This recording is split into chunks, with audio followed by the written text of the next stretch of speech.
Welcome to the Rupert Resources webinar with details of the Ikkari pre-feasibility study. I'm Thomas Credland, Head of Corporate Development for Rupert Resources, and I'm joined by Graham Crew, Chief Executive Officer. Thanks, Tom. Also on the line we have Peter Gadsden, who'll be moderating the Q&A for us at the end, and Craig Hartshorn, our resource geologist and QP on the release yesterday. So with that, I think we'll get started. So aiming to keep the main presentation to about half an hour with half an hour for Q&A. Yep, great. Okay. Yeah. Again, thanks everyone for attending. As Tom said, I'm the Chief Executive of Rupert. I joined in October, so reasonably new into the business, and very excited to be able to deliver this pre-feasibility study. That we put out yesterday. I think it's a great achievement for the team, and it kind of, for me, it kind of indicates some of the things that I was looking at doing my diligence coming into the business. So it just highlights the quality nature of the Ikkari deposit and the project in front of us. So very quickly, we'll kind of probably skip over this, but I think the PFS is really important as a de-risking event. It's a great milestone for us. It enables us to progress the permitting and a DFS. Premium location, in Finland, we're in a mining district. We've got access to infrastructure.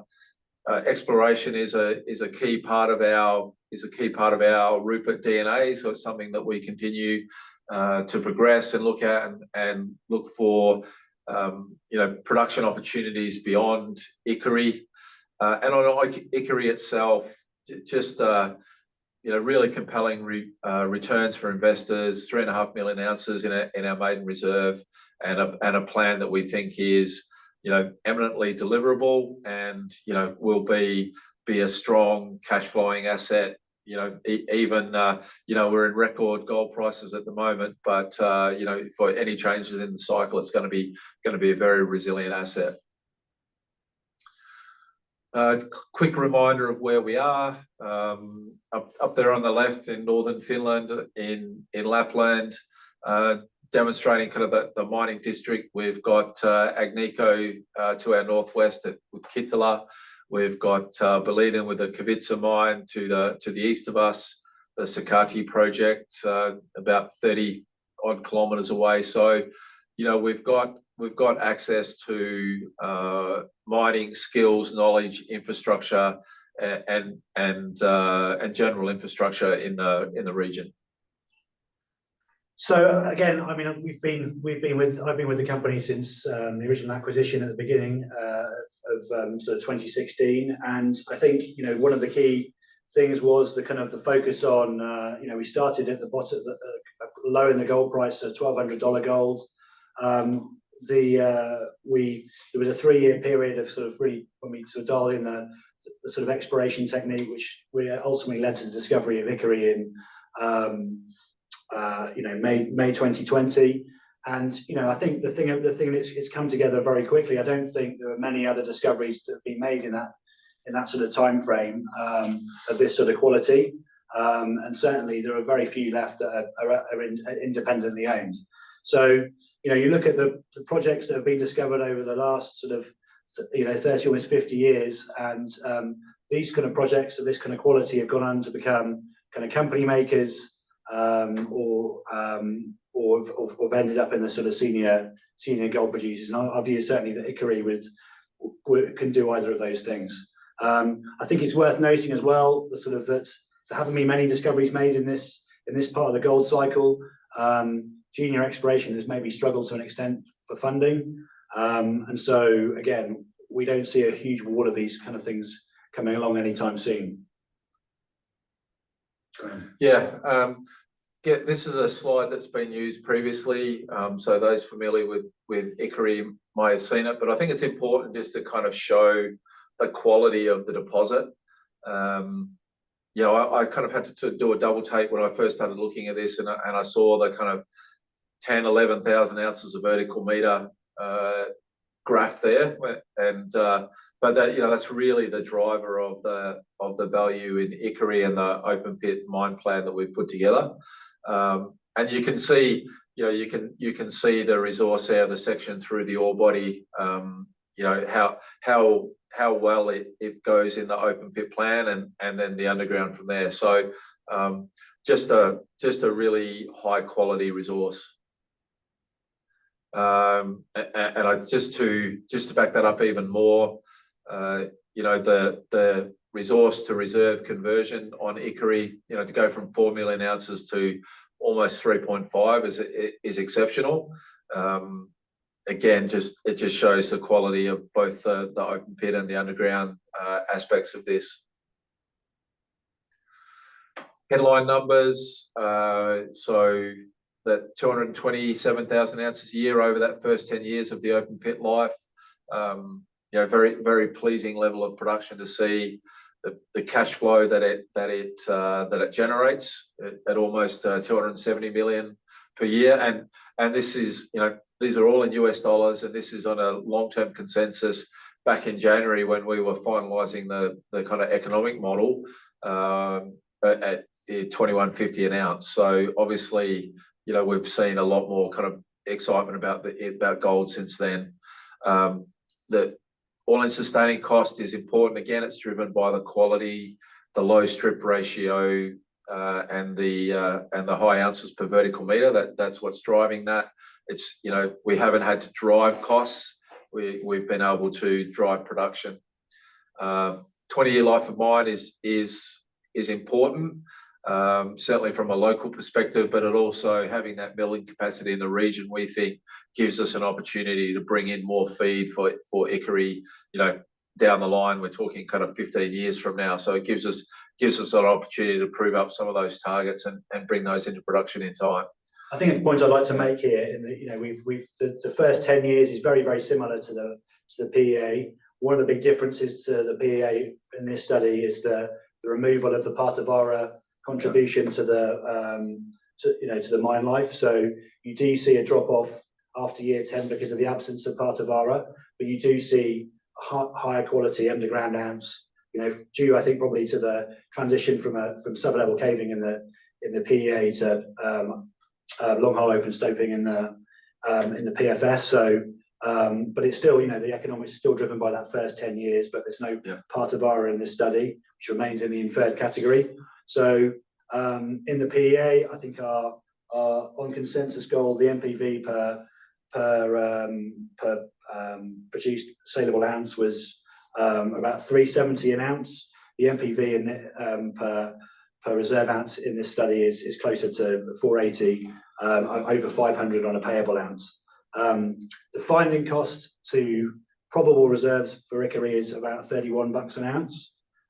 So you compare that with a Barrick replacement reserve replacement number of 15. You've got to remember this is a new mine with probably twice the open pit grades, near surface, lower strip ratios for some of those old brownfields assets. So and the NPV per reserve ounce, you know, if you look at a senior producer, they're well over $500 a reserve ounce. So we are in that sort of ballpark in terms of value in the ground. Not so long way. And yeah, just to kind of highlight some of those points, and we've 3,000 when we were doing the economic model was a high case, and that you can see that there, that's producing over 3 billion of NPV, and you can kind of see on the sensitivity graphs that we're showing there that the leverage to the gold price, effectively for every $100 increase in the gold price, there's another $160 million of NPV over the life of the project. Just showing a high level breakdown of the project NPV and where it's going. Obviously, the operating costs are the biggest portion, but what this kind of shows is that the capex is not a big driver. So there is if the capex or the sustaining capex is maybe there's more work to do on that. It's not a big driver of the value here. So it shows that we've got lots of headroom in this project, and again, it comes back to the quality of the ore body.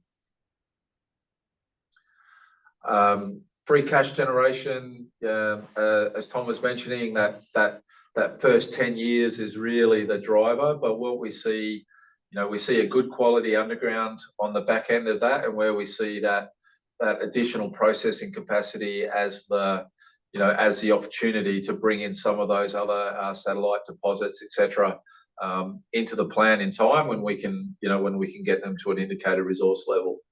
So yeah, just on this production scenario, which we'll go to next, the mill is derated at sort of 2 million tonnes a year from year 11. But again, I think due to the prior slide, 80% of the project MPV is in that first 10 years. Yeah, sorry. No, you're right. Keep going. Yeah, consistent grade throughout the sort of project as well. I mean, one of the things to look at, what we could look at going forward, is to bring some of those ounces forward in, maybe bring some of the underground mining in earlier, maybe start the underground development a bit earlier with a slightly re-rated mill. So, I mean, it all combines to kind of to sort of take us into the lowest quartile of the lowest quartile for operating costs. You need to add some corporate G&A on here for it to be a fair comparison. But again, this is why this is a potentially company making deposit, and it would kind of improve almost anybody's business in this on this chart. And yeah, as I was saying before, kind of resilient. Any part of the cycle, it's going to be producing cash. So yeah, a great asset. Just a couple of just a very quick couple of points I just wanted to highlight here in terms of the capital estimate. Things that have changed a little bit from previous studies. The concentrator, we've gone from a flotation into CIL to a whole ore leach with improved recovery. So that's been a driver of the project. But the other area where you can see a lot of capital has gone to is water management and treatment. Now, there's a lot of work going on to the hydrogeology to drive that, but also, we see that as de-risking the permitting. So having, meeting the European Union kind of standards for water discharge, includes 36 million or 38 million for a pipeline to the Kittinan River, almost 40 kilometres away. Those kinds of things we see as I said, de-risking that from a permitting perspective. It's kind of become the standard in Finland. So, including that in the upfront, we believe is important. Similar with the co-disposal, that those are important aspects to the plan that we'll be presenting to the permitting authorities as well.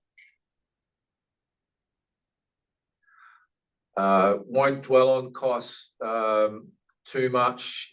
We think that they're pretty reasonable. They're benchmarked against some of the other operations in the region. The open pit mining costs, we believe, are on the high side, given that we struggle to get kind of budget quotes from contractors, but it is based on the contractor quotes. Again, the mining cost, it's not something we've taken the time to optimize at this point because of the relatively low strip ratio, and the ounces coming out early in the project. It's not a massive driver for the project. Okay, so just to kind of show the overall mine plan. So the open pit stages, you can see there. One of the benefits of Ikkari is once you've done the pre-strip, you're kind of straight into the ore. It's effectively at surface once you get through that glacial till layer. With the pits, we had a few questions over the day with the pits, but those pits, the stage 1 will be advancing ahead of stage 2, but they will be mined concurrently, the way that we've got it scheduled at the moment. And then on the underground, the change from the PEA is from sublevel caving to long hole open stoping, something that is more suited to this ore body. You can see there's work gone into the design, etc. So 30-metre high stopes, 15 metres wide, and enough stopes there to produce that 2 million tonnes per annum. Flow sheet, so I touched on this. Another change to previous studies, but a very beneficial change in my view. Very good recovery at 95.8. The metallurgists kind of tell me quietly they're confident that they can improve on that. The grind size 100 microns, so we're not having to get down to fine grinding or anything like that. So it's something that's very manageable. Almost 30% to the gravity recovery. That helps reduce the reagent costs, etc. And importantly, none of the waste rock is acid forming. So that's really important from the environmental and permitting standpoint. Site layout. This is something that is, in my view, is kind of shows the level of work and thinking that's gone into this PFS. It's a very well thought out and compact site layout. It takes into consideration the kind of topsoil removal and the till, which will have to be used for the rehab later on. It takes into account the water management. Probably the critical thing here is the water management and making sure that we're looking after that resource in Finland, to the best practices possible. And the co-disposal facility, again, a best practice kind of tailings and waste rock management technique. That's reflected in those costs we touched on earlier and the closure costs. But what you'll end up with after the mining operation is something that considers that final land use and something that can be returned to the environment in a very responsible way. Co-disposal, for those that aren't familiar, just a little bit more on that, but it's an engineered structure that provides kind of physical and chemical stability over forever, basically. So that's something that the team is particularly proud of and very happy to be presenting to the authorities. Local infrastructure, very important part of this project. So we're talking about a residential project, the town of Sodankala, where Tom and I are currently sitting, 40 kilometres from the site, down a paved highway that goes onto Levi and Kittila, places like that. So very good transport infrastructure. We're 130 kilometres north of Rovaniemi, which is the regional capital for Lapland, and is a big town with a lot of services. And as we touched on earlier, we're in a mining district, so we've got access to the mining services, etc., that are in the region. Access to power, so we're within 5 kilometres. We've got the 220 kV power line, which we can connect to for the Ikkari plant. Roads I've touched on, and then the water pipeline there. Another significant change over previous studies is we've included the costing to run that water to the Kittila River, which means you're discharging into a much bigger volume of fresh water. I'll talk to this, Tom. Yeah, sure. I think since we started at the beginning, we've engaged with our local stakeholders, our local the people we share the land with. So that sort of started right at the beginning of our operations here. And I think as we've developed the project and discovered Ikkari, we've kind of increased that kind of engagement year on year. Last year we sort of spoke to 1,800 individuals almost, and so I think we've got this recognition for doing for AAA standard for community engagement from the TSM standard. So I think we have very good license to operate. We have good local support for the project, which will be very important as we go into the permitting stages. Okay, and the timeline. So obviously we've got the environmental baseline studies all going on now, and because of the seasonality, it's important that we get a number of seasonal measurements done. environmental impact assessment is probably our next major milestone, along with the land use draft plan. So the environmental permitting happens with the environmental authority. The land use is with the local authorities, with the municipality, and the mining permits are with the mining authority. So those three things all have to come together. And then at the same time that we're doing the work on that, we're progressing the DFS. So there's a number of work streams already happening on the DFS that have been happening for a while, continuing to do work on the hydrogeology. So we've been putting test wells in to get more measurements there, more of the kind of MET testing and making sure that that's very robust for the DFS, some geotech work, etc. So there's a bunch of work that's ongoing into the DFS that, you know, we're saying by the end of 2026 we'll have a very good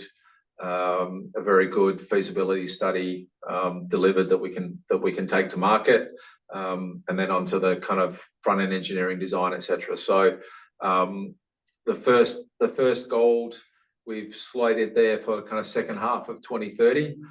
We think that's an achievable timeline. You know, the permitting, some of the lighter blue boxes there are not completely within our control, but what is in our control is the quality of work feeding into those. So certainly the discussions we've had with those permitting authorities are supportive.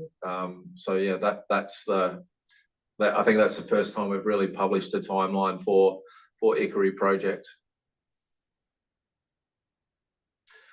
Just to come back to the exploration, we touched on the fact that it's really an important part of the strategy. You know, we know that the mill from year 11 onward is not full.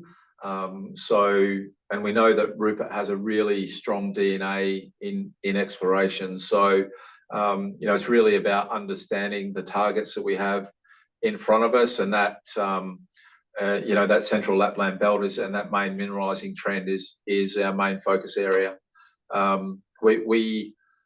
We are continuing to drill at Haina South.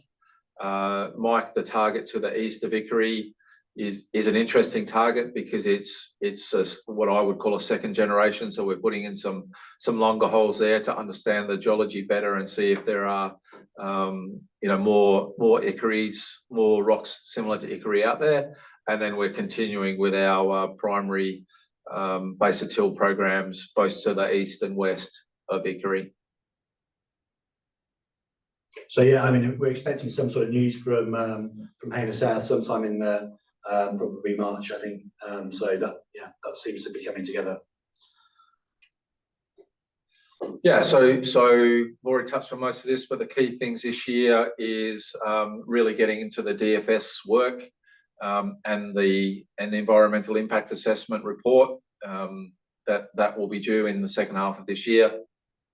Continuing to advance those exploration targets and new targets, and, you know, re-looking at the belt again to see where the best opportunities are. And then on the strategic side, just making sure that that stakeholder engagement continues to be, you know, of the best possible, at the best possible level, and even starting now that we've got the PFS, starting to increase that more at a regional and national levels, just so that people understand the economic value and the social value that's being created through this project. And then, you know, continuing to work on that project timeline and optimizing the delivery of Ikkari. So that concludes the presentation part of the webinar. So perhaps, Peter, you can lob some questions over. Yeah, sure. Right, look, we've got some questions coming through already. Just as a reminder, click on the Q&A button and submit them, and we'll run through all of them. Look, I think you guys have already touched on some of the first questions that have come through, but maybe you could just expand a bit more on the drilling going on at the Ikkari trend this winter, and sort of what the distance is looking like from the edge of the pit as well. And as a follow-up question on the drilling, has any condemnation drilling been done over all the areas involved in the mine facilities? Craig, do you want to talk to exploration activities, or do you want me to talk to that? And condemnation. I mean, I was going to go to you to condemnation drilling anyway, but Yeah, go on. I can. Well, we'll start with a negative on the condemnation drilling. We have done condemnation drilling, covering the plant area and the co-disposal area. The co-disposal is already limited by the known deposits that we have up there, and we have completed condemnation drilling up there. So that is essentially complete. Our exploration at the moment is basically from the edges of the Ikkari pit up to distance sort of ballpark 10-12 kilometers up strike to in the northeastern direction. And what we're looking for there is analogies, as Graham mentioned. We're looking for analogies similar to Ikkari. So it's not super tight drilling. You know, we're doing big step outs. We're looking for the same structures and the same rocks that host Ikkari. That's our exploration plan along that trend this winter. yeah. Is how much of the exploration this winter is within that target area A versus the more regional side of things? Oh, good question. So I think the majority would be sort of on Haina South. That's probably taking the biggest chunk of our exploration, and we also have some more grassroots. At the very end of last year, we did some drilling, you know, directly up the trend that we're still waiting on results from to the northeast. So ballpark of the winter exploration would be, I would guess ballpark 10 to 20% of meters, probably around 20% would be a lot directly along that trend. Okay, amazing. I guess more on the engineering side of things, how much have you looked at trade-offs between sort of a larger throughput, shorter mine life in terms of economic output versus the 20-year mine life that you're looking at the moment? And is that still subject to change in the DFS? Yeah, I think that's one of the areas that, you know, we mentioned in there, kind of doing a couple more trade-offs between now and the finalising the DFS scope. So yeah, that is something the pit as we understand it today is pretty well matched to that 3.5 million tonne per annum rate. So that makes pretty good sense. It would be if we increase that rate in the open pit, you know, the drop rates would get fairly significant. So for the pit, as we understand it today, there's maybe not a lot of room. Where there's possibly some room is with the underground. So potentially looking at, you know, if you start that 1 to 2 years earlier, that decline, could you ramp up the production in the mill and bring some of that cash flow forward? But you would still have the problem of you know, you might delay the drop off by a year or two, but you would still have that problem of a drop off in production at some point. So there are some trade-offs to do for the DFS, but as we understand the pit today, it's pretty well matched. Okay, going to another audience question. What is the plan for further drilling through to the DFS? A sense of drilling PA cost activity. Last they looked that there was around 100 kilometers of drilling on the deposit to date. Does that sound about right? I think it was 110 onto to PFS. This is the November 2023 resource. So maybe Craig, you can talk about how much we need to do for measures. I guess. Well, to go to the question directly for the DFS, we're not envisaging a great deal more drilling on the deposit.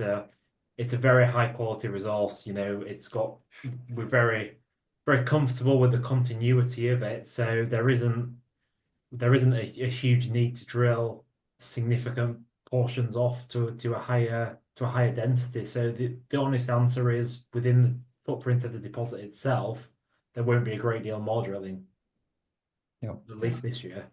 What obviously looking at things that you mentioned earlier, Tom, that obviously part of ARA was in the PA, but it's not in the pre-feasibility study as it's inferred resources. Is there a plan to try and tie part of ARA back in? And obviously you'd like to see probably some more of these satellite deposits tie into the final BFS or DFS, wouldn't you? I mean, I think the next step is to probably put these things into some sort of resource inventory.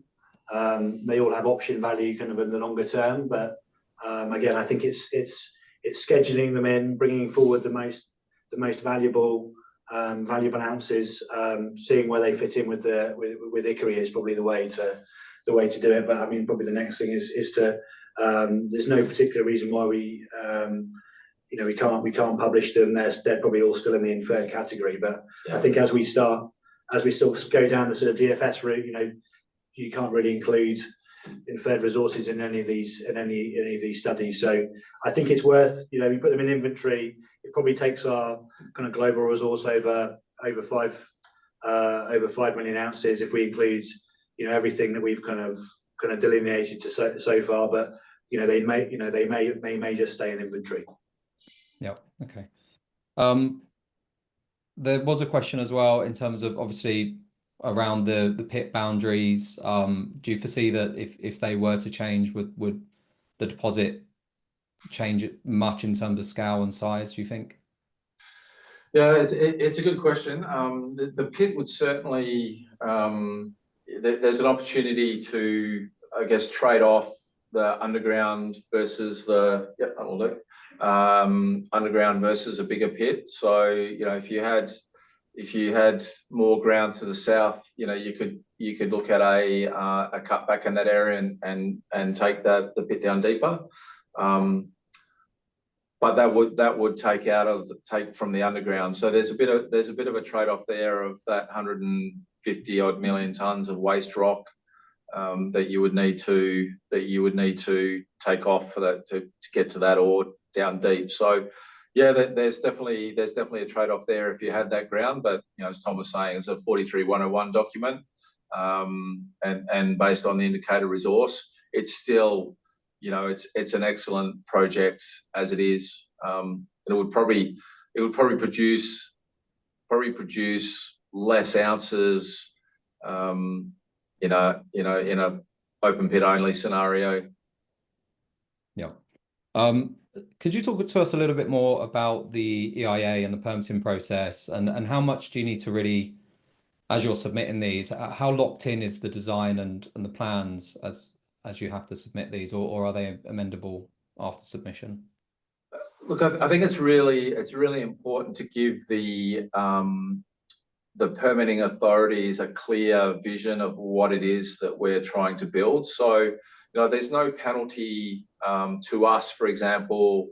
We know this is really well matched at 3.5 million tons. So there's no penalty for us to permit at a higher rate, say 4 or 4.5 million tons per annum. But things like the co-disposal facility, we'll have to show them, what that final design will look like. We'll have to show how we're dealing with flora and fauna in those areas. So the layout of things and how things will be managed will be very important to the permitting process. And that's why there's a really strong interlink between the EIA process and the DFS, making sure that we've got full alignment and we can show the permitting authorities a very clear plan of how we intend to manage, especially those environmental aspects. That's the most sensitive part of the permitting. Okay. All right. Well, we're running low on questions, so if anyone has any more questions, start submitting now. Another question, I guess, from my end is I do remember that towards the east of your boundary, there were some exciting potential copper polymetallic type targets. Are you still looking out for those sort of deposits? Yeah, so we're still doing base till drilling in that eastern portion. There's nothing. We've hit some copper and bits and pieces, but there's nothing yet that's kind of showing the scale that is making us get super excited about that. But it's still the right geology for those type of deposits. Okay, good. Well, look, I think that is coming towards the end of our questions. So, gents, if there's another one just come through. Sorry, guys. In the capital cost sheet was highlighted electrical engineering task. Why was that, and how overall engineering would look as CapEx project task? So I'm not sure if that makes sense. I mean, it's just the way that it was, it was split out. Electrical, is quite a, it's quite a significant proportion of the capex for the plant and the water treatment, etc. Electrical instrumentation, you'd probably call that. So yeah, that's the only reason that's called out. Very good. Good. Well, gents, any final thoughts at all that you want to share before we wrap things up? But look, from my perspective, I think this is a fantastic standalone asset, and it's that everything about it kind of leads you to think that it's something that could and should be built within the next 5 years. And I think that the opportunity for us now is really to get that message out to the marketplace, and by that I mean including in Finland, to understand the economic potential that this has, and then the long-term potential to additive potential for Ikkari over time. So I'm really looking forward to progressing the studies, but also communicating the value that Ikkari has as a gold project in the current environment. It's for me, I kind of consider it a privilege having the opportunity to join Rupert at this time. As Tom says, you can be competent and you can be lucky. So you got to take the luck as well. So just a super exciting project that delivers exceptional value, and it's eminently buildable. So yeah, looking forward to that. Right.